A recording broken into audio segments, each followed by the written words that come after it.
Hello दोस्तों, स्वागत है आपका अपने यूट्यूब चैनल ज्ञान सागर डीवी सर में। दोस्तों, मैं आपके लिए पॉलिटी क्वेश्चन लेके आया हूँ क्योंकि एग्ज़ाम में प्रीवियस ईयर के क्वेश्चन ज़्यादा आते हैं और प्रीवियस ईयर के क्वेश्चन के बिहाफ पर हम लोग ये एनालाइज कर सकते हैं कि किस तरह के क्वेश्चन एग्ज़ाम में आते हैं। तो उसी श्रृंखला में मैं आगे बढ़ाता हूँ और मैं आपका टीचर धर्मवीर गुप्ता आपका स्वागत करता हूं आपके अपने चैनल ज्ञान सागर डीवी सर में। बिना कोई टाइम वेस्ट किए आगे बढ़ते हैं। देखिए, सबसे पहला क्वेश्चन जो पॉलिटी का मैं आपके सामने लाया हूं वो है द पोस्ट ऑफ गवर्नर। अगर मैं द पोस्ट ऑफ गवर्नर की बात करूं तो क्वेश्चन इस तरह से आ जाता है कि ये जो राज्यपाल है, भाई राज्यपाल के बारे में आप जानते हैं कि राज्यपाल दो राज्यों का एक कॉमन राज्यपाल भी हो सकता है। राज्यपाल राज्य का संवैधानिक प्रमुख होता है। तो क्वेश्चन यही है कि पोस्ट ऑफ गवर्नर राज्यपाल का जो पद है ये कहाँ से अडॉप्ट किया गया है, ये टेकन किया गया है। तो ये लिया गया है गवर्नमेंट ऑफ इंडिया एक्ट 1935 के द्वारा। और जैसा कि आप जानते हैं कि गवर्नमेंट ऑफ इंडिया एक्ट 1935 को भारतीय संविधान का ब्लूप्रिंट भी कहा जाता है। ऐसा माना जाता है कि भारतीय संविधान के 70% प्रोविज़न 70% भाग जो है वो भारत सरकार अधिनियम 1935 से लिया गया है। नेक्स्ट पॉइंट आपके सामने जो है वो पॉइंट है आपका the post of prime minister. ये जो प्राइम मिनिस्टर का पद है ये कहाँ से लिया है? तो ये लिया गया है ब्रिटिश कॉन्स्टिट्यूशन से। देखिए, अगर आप वनडे एग्ज़ाम की तैयारी कर रहे हैं तो बात ठीक है, लेकिन अगर आप अपर एग्ज़ाम की सोच रहे हैं और वैसे भी वनडे एग्ज़ाम के अंदर आजकल क्या होता है कि कंपैरेटिवली क्वेश्चन आ जाते हैं। जैसे कि कई बार क्वेश्चन आ जाता है कि ब्रिटिश कॉन्स्टिट्यूशन और इंडियन कॉन्स्टिट्यूशन में क्या डिफरेंस है। किसी पोस्ट के बारे में पूछ लेगा, प्रेसिडेंट के बारे में पूछ लेता है कि अमेरिकी प्रेसिडेंट और इंडियन प्रेसिडेंट में क्या फ़र्क है। तो आपको थोड़ा सा एनालाइज करना भी आना चाहिए अपनी सेल्फ स्टडी के बिहाफ पर। नेक्स्ट पॉइंट हम देखें, फाइनेंशियल इमरजेंसी। फाइनेंशियल इमरजेंसी कहाँ से ली गई है? फाइनेंशियल इमरजेंसी ली गई है यूएसए से। आप मुझे कमेंट सेक्शन में बताइएगा कि फाइनेंशियल इमरजेंसी जो होती है वो कौन से आर्टिकल में दी गई है और ग्लोबल इकोनॉमिक क्राइसिस किस देश में आई थी और कब आई थी। ये यूएसए से लिया गया as I told you earlier. Next point एक और मैंने डाला है कि यूएसए का जो कॉन्स्टिट्यूशन है ये कब फ्रेम हुआ? ये हुआ 1789 में। और मुझे आप ये बताइएगा कमेंट सेक्शन में कि यूएस जो है उसमें कितने प्रोविंस हैं, कितने प्रांत हैं। नेक्स्ट चलते हैं, नेक्स्ट पॉइंट आगे की ओर चलते हैं हम, और वो पॉइंट है जो हम आगे की ओर देखेंगे। अगला क्वेश्चन देखिए, who called Indian constitution as a semi या क्वासी फेडरल। दरअसल इस तरह के क्वेश्चन एग्जाम में आ जाते हैं। अगर आप पीसीएस की तैयारी कर रहे हैं, एसएससी की, तो वहाँ पर ये क्वेश्चन आ जाते हैं कि इंडियन कॉन्स्टिट्यूशन के बारे में कुछ स्टेटमेंट। तो ये जो अर्ध संघीय बोला है ये बोला है केसी व्हीलर ने। फिर है Panchayati Raj is in which part of constitution. Panchayati Raj कौन से भाग में है? भाग 9 में है। ये इंपॉर्टेंट रहता है, हर बार एग्ज़ाम में आ जाता है। कभी पूछा जाता है कि पंचायती राज की स्थापना कब हुई। तो स्थापना पंचायती राज की हुई 2 अक्टूबर 1959 को। कहाँ हुई थी? नागौर, राजस्थान में। प्रधानमंत्री कौन थे उस समय? Jawaharlal Nehru. How many schedule in constitution? 12 schedule हैं। कोई डाउट तो नहीं है? किसी को आर्ट तो नहीं लग रहा? भाई मैंने पूछा अभी कितनी है। नेक्स्ट पॉइंट है एंटी डिफेक्शन लॉ। देखिए, ये सबसे इंपॉर्टेंट पॉइंट आ गया, एंटी डिफेक्शन लॉ। क्यों? इसलिए क्योंकि राजस्थान में क्या हो रहा है, राजस्थान में हो ये रहा है कि राजस्थान में विधायक से रिलेटेड बहुत इशू चल रहा है। सचिन पायलट जी ने कांग्रेस छोड़ दी थी, फिर दोबारा आ गए। तो एंटी डिफेक्शन लॉ के बारे में आपको पता होना चाहिए कब पास हुआ। 1985 में हुआ और इसे लेकर ही कई बार व्यू आता है कि इनकी योग्यता को ख़त्म कर देना चाहिए। आप मुझे कमेंट सेक्शन में बताइएगा कि जब एंटी डिफेक्शन लॉ लागू हुआ उस समय देश के प्रधानमंत्री कौन थे और प्रेसिडेंट कौन थे। नेक्स्ट पॉइंट देखते हैं, आगे की ओर चलते हैं। देखिए, बार बार पूछे जाने वाले प्रश्न है ये। देखिए, अगला पॉइंट है, अगला क्वेश्चन जो मैं आपके सामने है, free and compulsory education is in which part. वैसे भी लॉकडाउन चल रहा है, स्कूल कॉलेजेस सब बंद हैं, तो ऑनलाइन टीचिंग चल रही है। तो उसी तरह से हम भी आपको कुछ हेल्प करने की कोशिश कर रहे हैं। ये दिया गया है आर्टिकल 21A में।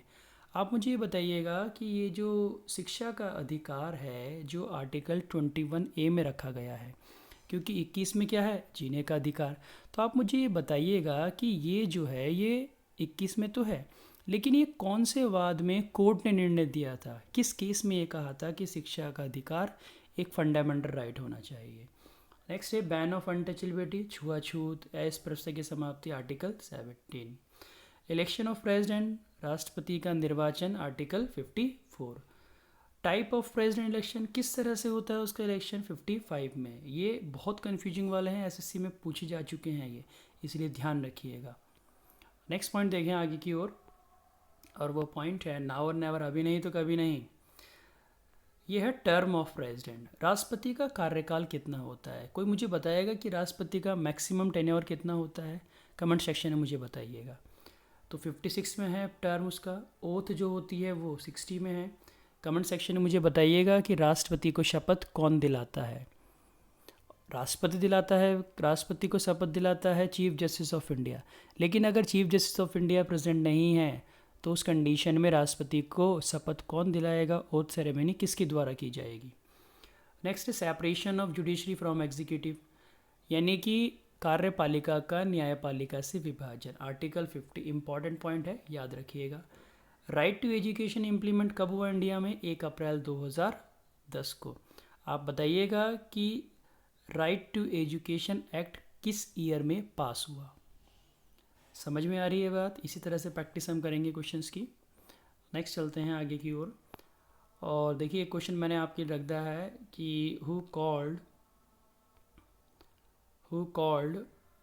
Father of Indian history. ये मुझे बताइएगा आप कमेंट सेक्शन में कि भारतीय इतिहास का पिता किसे कहते हैं।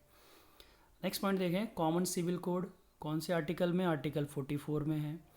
और इंडिया का ऐसा कौन सा राज्य है जहाँ पर कॉमन सिविल कोड लागू है, सेक्शन में बताइए कमेंट सेक्शन में मुझे आप। Which constitution amendment related to the RTE, RTE का मतलब राइट टू एजुकेशन। कहीं कहीं मिल जाता है आरटीआई, तो भाई आरटीआई में कंफ्यूज मत होना, ये डिफरेंट थिंग है। तो आर्टिकल 21A में शिक्षा का अधिकार है, कौन से अमेंडमेंट के द्वारा जोड़ा गया, 86 constitution amendment. Next creation of panchayat, panchayat गठन कौन से आर्टिकल में, आर्टिकल 54। और पंचायतें किसका विषय है, राज्य सूची का विषय है। अलग अलग राज्यों में पंचायतों के स्तर हैं, जैसे कि लगभग इंडिया के सभी स्टेट्स में, अगर पश्चिम बंगाल को छोड़ दिया जाए तो 3 टायर पंचायती राज सिस्टम वहाँ पर बताया गया है। नेक्स्ट चलते हैं अगले पॉइंट की ओर हम। देखिए अगला क्वेश्चन, देखिए मैंने एक और पूछ लिया है। अभी दरअसल क्या है कि मैं करंट से रिलेटेड बहुत रखता हूँ चीज़ों को। तो अभी एक मूवी चल रही है नेटफ्लिक्स पे, परीक्षा शायद आने वाली है। तो उसमें जो बंदा है उससे पूछा जाता है what is the motto of French revolution. आप मुझे कमेंट सेक्शन में बताइएगा कि फ्रेंच रेवोल्यूशन कब हुआ, क्या इसका मोटो, क्या इसका पर्पस रहा, और इसका आउटपुट क्या निकल के आया। नेक्स्ट है सेक्रेटरीट ऑफ पार्लियामेंट, यानी कि संसद का सचिवालय, आर्टिकल 98 में। कुछ क्वेश्चन डिफरेंट भी हैं जो आपने शायद ना सुने हो।